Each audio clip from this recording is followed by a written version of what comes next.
I want to read a letter that I've written to publish in a few small newspapers in the area that I grew up. My intention with this type of stuff is to get people to wake up and to recognize that the government that we have is going to become a hostile actor against all of us. It has no intention of following the Constitution because it is being enabled by many people within Congress, the Republican Party specifically, to enable this overreach in order to create an authoritarian dictatorship within the United States. If you think that I'm being hyperbolic, then you're on your own. This letter is not for you.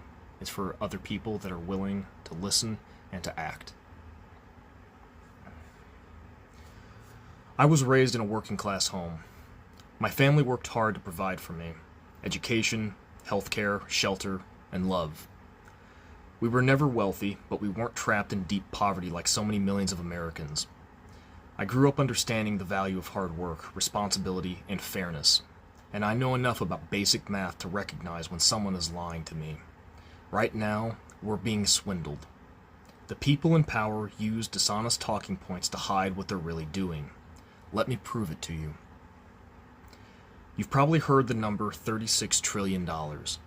That's the total accumulated debt of the United States. It's an overwhelming figure to imagine, so let's put it into everyday terms. Imagine a real estate advisor convinces you to buy a house during a rocky economic period with a floating mortgage rate.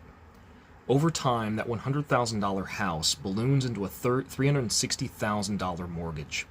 You're stuck paying the bill, and unless you manage your finances perfectly, you risk owing more than the home is worth. It's a debt trap. Like small family farms, you fear losing everything. You complain to your real estate advisor, frustrated that you were misled into a financial disaster. They promise they can fix it for you. Just give them control over your finances and they'll cut the waste. With no real choice, you agree. The advisor hires an outside consultant to find savings. Over months, you receive vague assurances that progress is being made. Anything wasteful is cut. Your budget is slashed to the bone. You stop paying for your kids' college, you skip doctor visits, you move your aging parents into your home because assisted living is now out of reach. You can't even afford to donate to charitable causes. These austerity measures are brutal, but your advisor insists they're necessary. Then the day comes. You check the mail, expecting a huge reduction in your debt. Your new mortgage balance is $359,450. Stunned, you demand answers.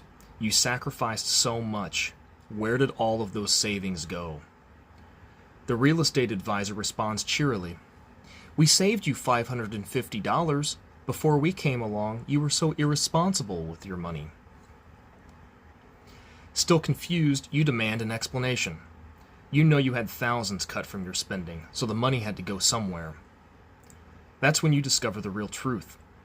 The consultant and the real estate advisor took the money you saved, and along with the savings from your neighbors, and used $45,000 to install a heated swimming pool at their vacation home. This is what is happening to our country at this very moment. The United States owes $36 trillion. We've been told that drastic cuts are needed, and an unelected billionaire, Elon Musk through his shadow agency Doge, is now making those cuts without public oversight. Through agency shutdowns and brutal budget slashes, Doge claims to have found $55 billion in savings from waste, fraud, and abuse. $55 billion is 0.14% of our total debt, a drop in the bucket. And yet we're being asked to suffer because of it. Rural hospitals closing, schools defunded, family farms left bag-holding crippling debt, Medicare and Social Security under threat, all while politicians tell us that we need to live within our means, calling the programs we paid into and rely upon government waste. Our future, our well-being, and our dignity is not waste. So where did all that saved money go? Not to fixing the debt, not to making life easier for working Americans. It's going straight into the pockets of the wealthy, as politicians hand out trillions in tax cuts to the richest people in the country while gutting the programs we paid into. The Republican Party plans to give away $4.5 trillion in permanent tax cuts to the wealthiest people in the country, their donors, their friends, their financial backers. They aren't trying to fix the debt. They're using it as an excuse to strip away what little remains of our public safety net while enriching the wealthy even further. This is how our politicians see us, inconvenient sheep they can fleece for their own gain. Don't expect them to change their ways. They won't. This isn't incompetence, it's intentional. They know exactly what they're doing, and they think that we're too stupid to notice. They don't care about fiscal responsibility. It's rhetorical hoodwinking. If they did care, we wouldn't be $36 trillion in debt to begin with, and they wouldn't be handing trillions in tax breaks to billionaires while cutting services that ordinary Americans rely on. They will only care when we make them care. Hold them accountable. Demand answers.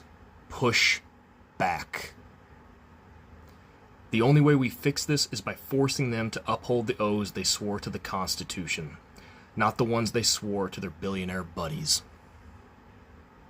Now's the time for everyone to speak out and stand up.